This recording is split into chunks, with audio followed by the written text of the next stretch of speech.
Rizzo will be first up for Chicago. We go back to the 7th inning. StatCast is powered by Amazon Web Services. The only run of the game scoring on the hit by Chris. And then the throw to third by Soler for the second out of the inning. Yeah, Soler, easy throw out as long as he kept it on line, and he did. Derek Lee, Cubs first baseman, Cubs Uber fan Eddie Vedder is here with his daughter Olivia. Ryan Sandberg, the Hall of Famer, second baseman John Hamm in attendance tonight. Ryan Dempster going velvet. And in the bottom of the 9th inning, away we go. Anthony Rizzo first up. Cody Allen. That's into left field, a base hit. Tying run is on. Rizzo is first hit of the night.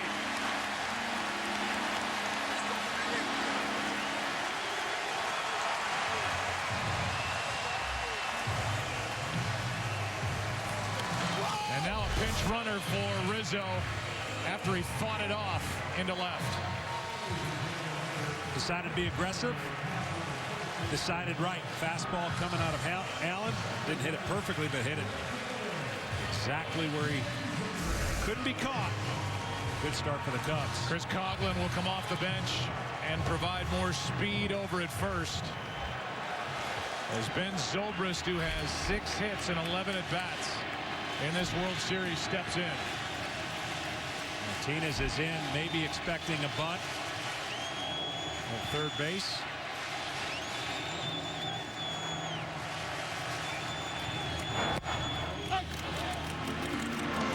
No sign of one there. With Zobrist, the way he's swinging, right. I don't know that you take the bat out of his hands. But Martinez will stay in tight.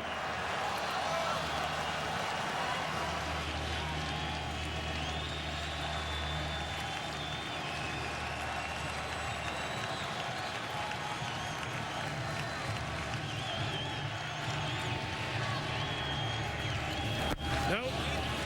Checked his swing on ball 1.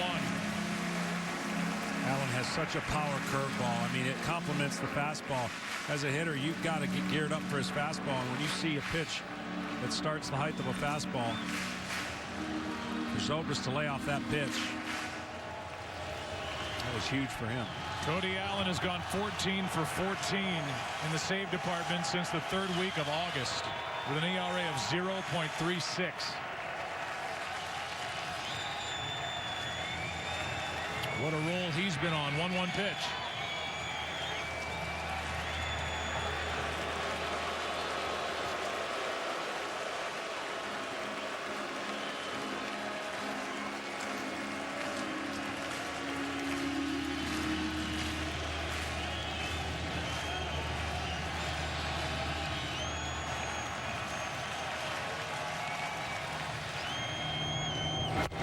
Right down the middle, strike 2.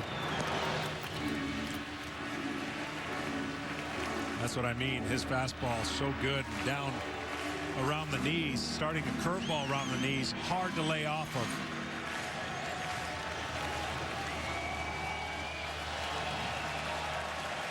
People standing inside the ballpark, swarming it outside the ballpark. Waiting on a 1-2. Struck him out. 1 on, 1 out, and a big one picked up by Cody Allen. That's just no chance. That's what I was saying. When it starts at the knees and it breaks down, there's really nothing a hitter can do. You're only hoping for a mistake in that area. 1-2 power breaking ball. I don't know how many fastballs will be thrown here on the remainder of the Cubs hitters. They try to sneak in a fastball every once in a while, but that power curveball is tough. Pitching coach Mickey Callaway in the dugout watching. Wilson Contreras at the plate. 24-year-old rookie. Runner goes. Ground ball to third. Martinez gets the out at first. 2 out. And the Cubs are down to their final out, and Coughlin got a good jump on that pitch by Cody Allen. And this game is going to fall into the lap of Jason Hayward, who has basically been benched. He's 2 for 30 This postseason, he's been tied up inside, had a tough time catching up to fastballs, and he's lost his starting spot. But Joe Madden is begging for something from his bat here in the ninth. Well, I said it. If you're Jason Hayward and you've handled this stuff the way you have, knowing you'd like to play but you're not, there will come a point where one play or one swing will change the whole attitude of how the year's been for Jason Hayward. He would love nothing more than this to be the case. His one at bat in the last game, he hit a bullet to center field. Base hit would tie it likely. Outfield is deep. Tying run at second, 2 out. Ball 1 inside.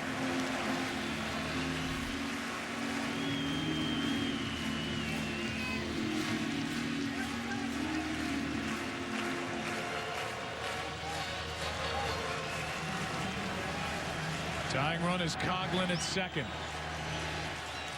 Hayward trying to deliver.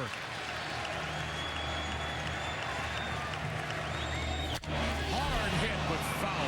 May have broken his bat, and he did. The Cubs tonight are 0 for 13 with runners on base. That's how good the Cleveland pitching has been here in Game 3. It really has. I mean, there's always going to be situations where you watch a game live and go, I can't tell you about 3 mistakes they've made.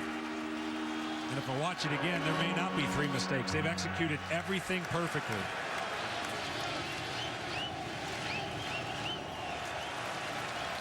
One and one on Hayward, who with one swing could erase memories of a frustrating season, his first as a Cub.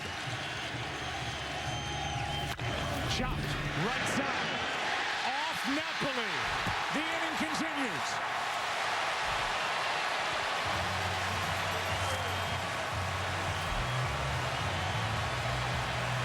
Scored an error for now.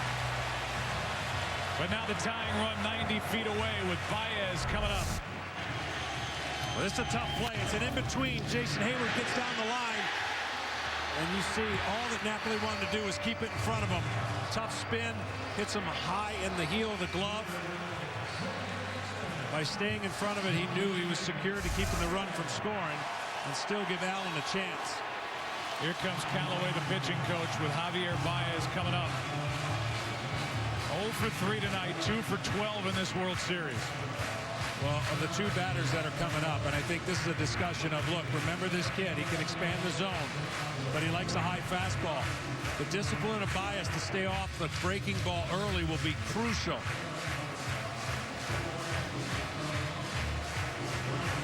I just can't imagine throwing a first pitch fastball to Baez in this situation.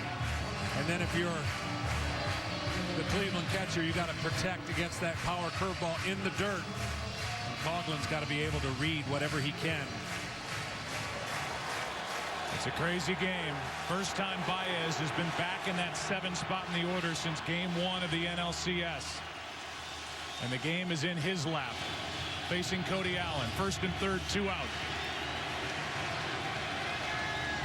Hayward running, and Baez unloads on a foul back to the screen.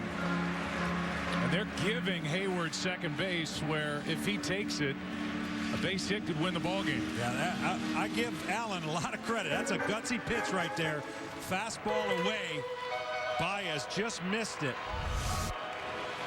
He wanted the ball a little bit more inside, but man, you can tell Baez would love to have that pitch over. I don't think he'll see another one of those.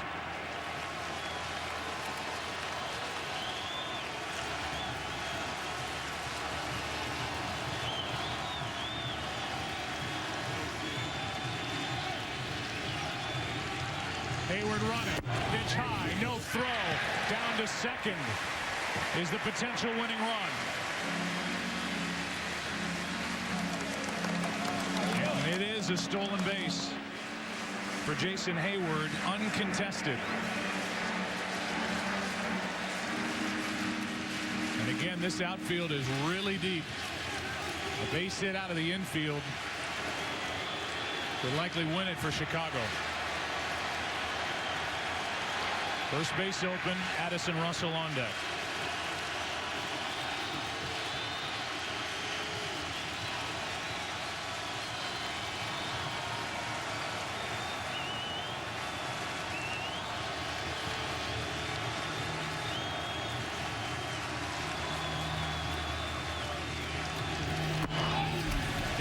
for ball 2.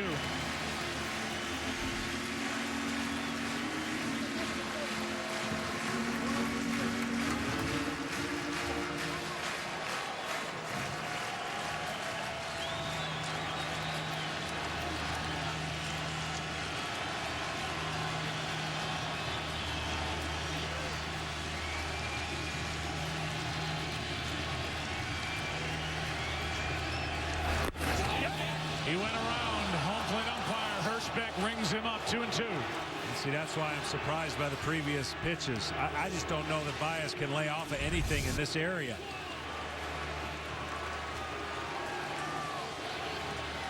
Awfully close. Cubs down to their final strike. They've waited 71 years for the World Series to return to Wrigley Field. This game has had everything except a run for the Cubs.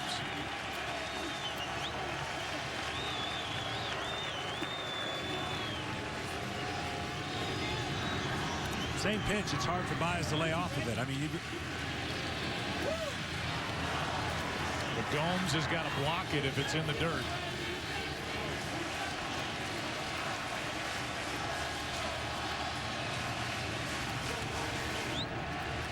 Two-two pitch. Cleveland wins it 1-0. As Baez strikes out at a pitch that was up. And the Cleveland Indians have just thrown their 5th shutout in 11 postseason games this year, and the Cubs have been shut out for the 4th time this postseason. Really an incredible job, an incredible team job. This game came down to a close play, a pickoff play at third, and then a base hit by Coco Crisp. And that's all the Cleveland Indians needed as they send the ball to their ace going into tomorrow's game. But higher than high, fastball above the barrel. Incredible game. So well managed in both corners of the dugouts. You've got Terry Francona, who emptied his bench, used that bullpen. And in a 3-hour, 33-minute game 3, the Indians get 1. And that's enough. And with that, Cleveland, the first team ever with 5 shutouts thrown in a single postseason, albeit now with more opportunity. But their pitching has carried them in the postseason to this point, up 2-1 in the World Series. Yeah, it really has. And I can't say enough about when you're in these kind of games, the tense, the pressure, and the ability to deliver under the gun. Incredible.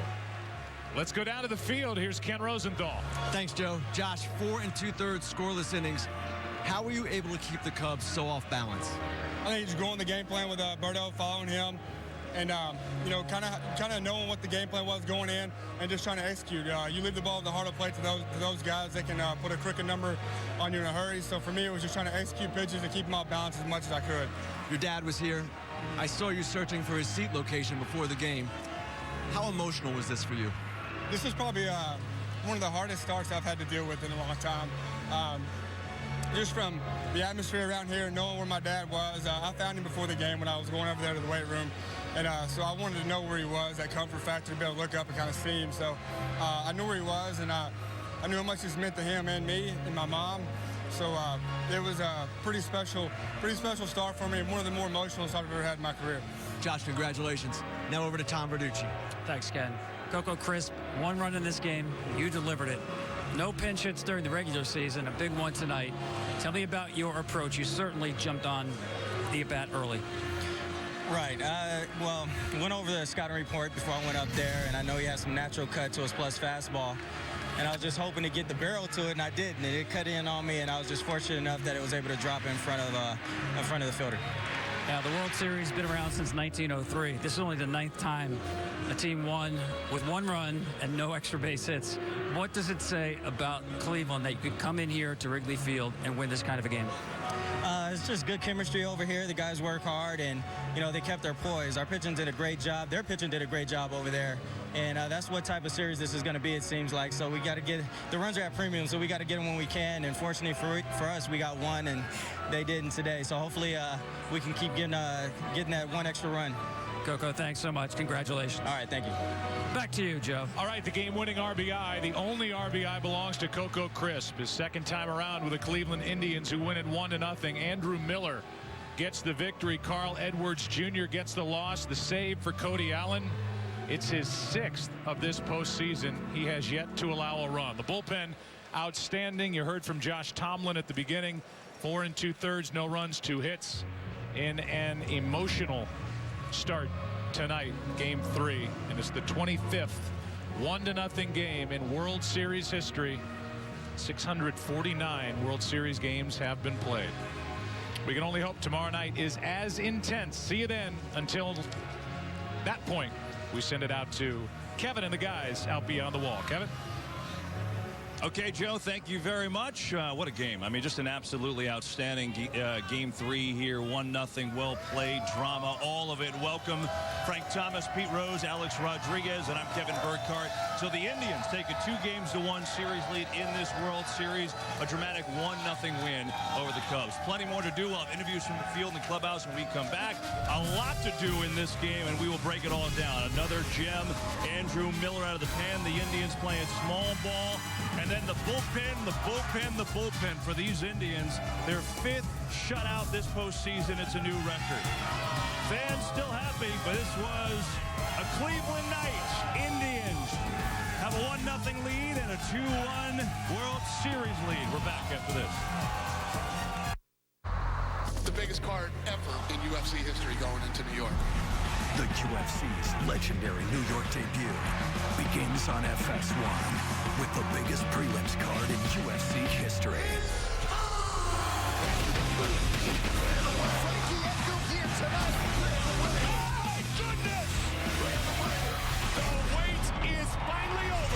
UFC 205 prelims, live from Madison Square Garden, Saturday, November 12th, only on FS1. Nicole, get to the attic. No matter what you hear, don't make a sound.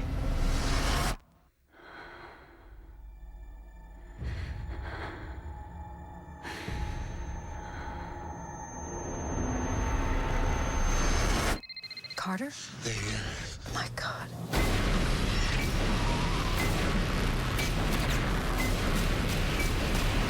'24 Legacy, after the Super Bowl on Fox. This is a Fox 18 News Update. You can now apply for bobcat hunting permits, why some are applying with no intent to use them. Tonight on a special edition of Fox 18 News at 9 after the game.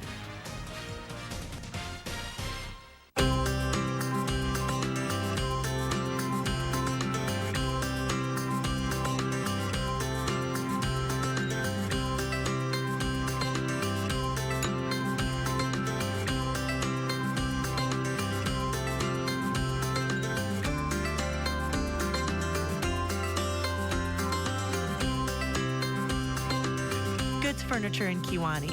Honest to goodness value, day in and day out. One of the great international rivalries in world soccer. There's a lot of bad blood between these two teams. Lightning doesn't strike twice. It struck 4 times.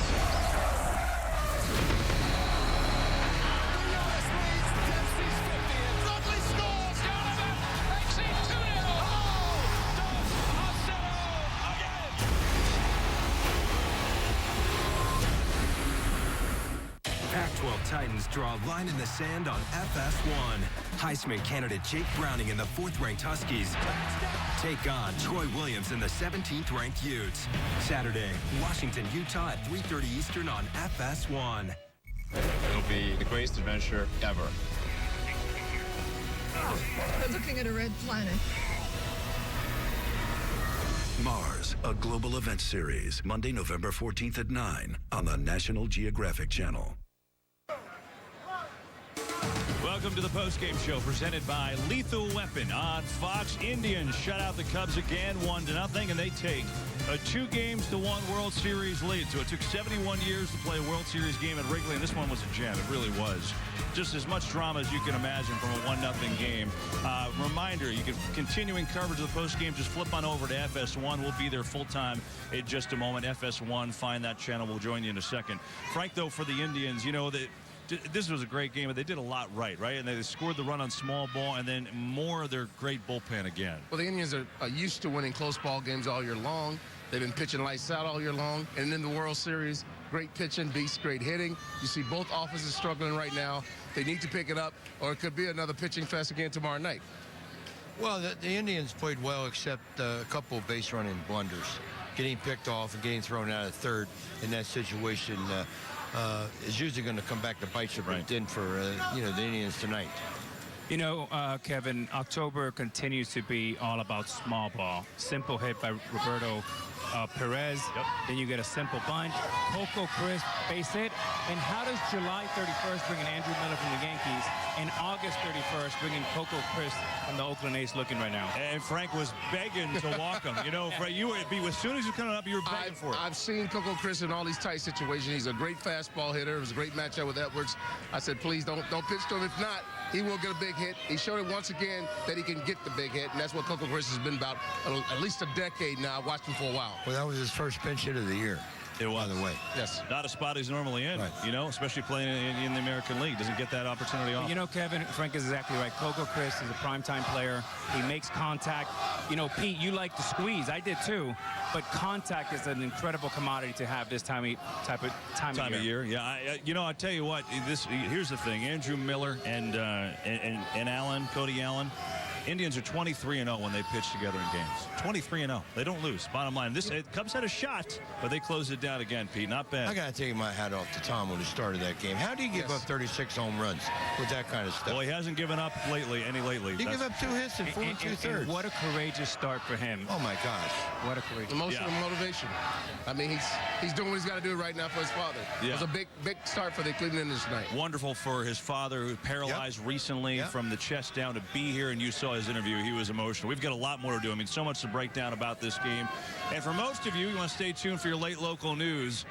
But for continuing coverage, come hang with us. Come over to FS1. That's where we're going right now. We'll continue with this post-game show.